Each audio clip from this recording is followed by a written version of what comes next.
लक्ष्य मानते हैं। उन्होंने जो कहा है तो उनकी बात का तो मैं खंडन कभी नहीं कर सकता हूँ और न करना चाहिए किसी को भी। उन्होंने बड़ी अच्छी बात कही है, लेकिन ये उनका जो है अभी खेल ख़त्म नहीं हुआ। मुझे लगता है वहाँ खेल अभी शुरू हुआ है। अभी सुप्रीम कोर्ट में मामला आया हुआ है और मुझे लगता है कि जल्द से जल्द किसकी जीत और किसकी हार की बात नहीं कर रहा हूँ, लेकिन सुप्रीम कोर्ट से जल्द वहाँ के लोगों को इंसाफ मिलेगा, न्याय मिलेगा, ये मेरी कामना है और मुझे यही मेरी प्रार्थना भी। बिहार की सियासत की बात करें, क्या बिहार का लॉ एंड ऑर्डर पूरी तरीके से चरमरा गया है? ये मैं नहीं कहना चाहूँगा, और जो लोग कह रहे हैं मैं उनकी बात का भी यकीन नहीं करता हूँ, क्योंकि जो लोग कह रहे हैं कहीं ऐसा तो नहीं हो खिसियाई बिल्ली खंभा उखाड़ रहे हैं। वही लोग तो पार्टी में थे, उन्होंने लोग तो राजपाट खाया किया है, उन्होंने तो मलाई खाई है 15 सालों से ज़्यादा, और आज अचानक उनको जंगल आज दिखाई पड़ने लगा है।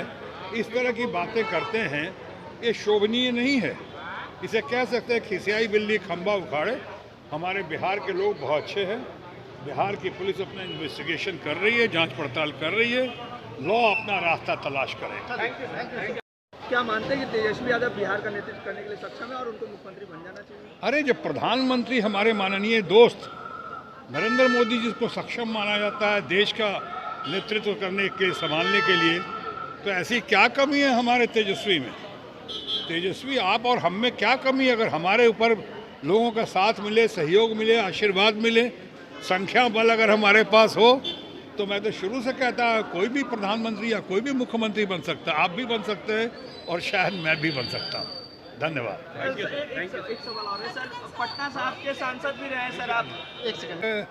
शुरू से ये लग रहा था लोगों को कि वो उनका मेयर होगा, क्योंकि उनकी जीत सर्वविदित थी। उनकी जीत इतना बढ़िया, इतने ज़्यादा सीटें लेकर आए, तमाम लोगों के गतिरोध पहुंचाने के बावजूद, बाधाओं के बावजूद, कि ये कितने खेल तमाशे करने के बावजूद अरविंद केजरीवाल और उनकी आम आदमी पार्टी बहुत दमखम के साथ सामने आई, और हम सब की यही अपेक्षा थी, ये जानते थे कि उनकी जीत होगी, मेयर उनका होगा, कमेटी उनकी होगी, लोग उनके होंगे, और ज़रूरत भी है, क्योंकि सिर्फ आम आदमी ने और ख़ासकर केजरीवाल साहब ने वादा किया था वो कूड़ों का पहाड़ हटाएंगे, सफाई करेंगे, और मुझे लगता है केजरीवाल साहब के वादों में भी दम है और उनकी टीम के अंदर की क्षमता भी है, वो लोग कर सकते हैं और बहुत अच्छे से कर सकते हैं। इसलिए ये बड़ी खुशी की खबर है, और इसके लिए तमाम लोग, दिल्ली के तमाम लोग, देश के लोग, और सबसे ज़्यादा हमारे अपने अरविंद केजरीवाल और उनके तमाम लोग बधाई के पात्र हैं। मुंबई में जिस तरीके से सर दुनिया जानती है, मैं कह सकता हूं कि मैं इस मामले में क्या बोलूं। बेगानी शादी में अब्दुल्ला दीवाना, ये उनका अपना अंदरूनी मामला है, लेकिन विपक्ष का मामला पूरे देश का मामला है, और विपक्षी एकता पूरा देश चाहता है, उसमें वो लीड ले रहे हैं। मैं समझता हूँ धीरे धीरे सब कोई उस लीड के कायल होते हुए, उनके नेतृत्व के कायल होते हुए, नेतृत्व कायल ये नहीं कह रहा हूँ कि वो उन्होंने खुद कहा कि वो प्रधानमंत्री पद के उम्मीदवार नहीं है, दावेदार नहीं है, लेकिन मैं समझता हूँ लीड लेते हुए, उनका कायल होते हुए, धीरे धीरे, स्लोली बट श्योरली, विपक्ष के लोग, विपक्षी एकता होगी। कहाँ तक होगी आने वाला वक्त बताएगा, लेकिन होगी ज़रूर। और जहाँ तक उनकी दूसरी बात का सवाल है, हमारे दोस्त माननीय प्रधानमंत्री नरेंद्र मोदी जी या उनकी जो टीम है, उनकी पार्टी जो है, उनके बहुत अच्छे दिन नहीं लग रहे हैं, क्योंकि उन्होंने कहा था, और इसको नीतीश कुमार ने भी समझाया जाना है, और हमारे खड़गे साहब ने, और अपोजिशन के तमाम बड़े बड़े नेता, जिसमें हमारी अपनी ममता जी भी हैं टीएमसी की, सबका ये सब अनुमान ही नहीं बल्कि संकल्प है कि विपक्षी एकता के साथ, अपनी जनशक्ति के साथ, भारतीय जनता पार्टी के दोस्तों की धन शक्ति का जवाब देते हुए वो लोग ज़रूर उनकी शक्ति को बहुत क्षीण कर देंगे। 100 क्या 100 से कम भी हो सकता है। क्या चेहरा कौन रहेगा सर? वो सब बहुत पुरानी बातें हैं, कौन चेहरा कौन रहेगा। पहले इनका चेहरा जो है, माननीय प्रधानमंत्री के बहुत सारे बेरोजगारी से लेके, ये महंगाई से लेके, डॉलर पेट्रोल से लेके, डीजल से लेके, इतनी सारी बातें हो रही हैं, ऊपर से अभी नीम पे करेला बजट, और बजट के बाद अडानी का जो इशू आया है, मैं नहीं कह रहा हूँ कौन दोषी है अडानी के मामले में, लेकिन इतना ज़रूर कहता हूँ कि ईमानदारी और पारदर्शिता का साथ होना और चलना ज़रूरी है।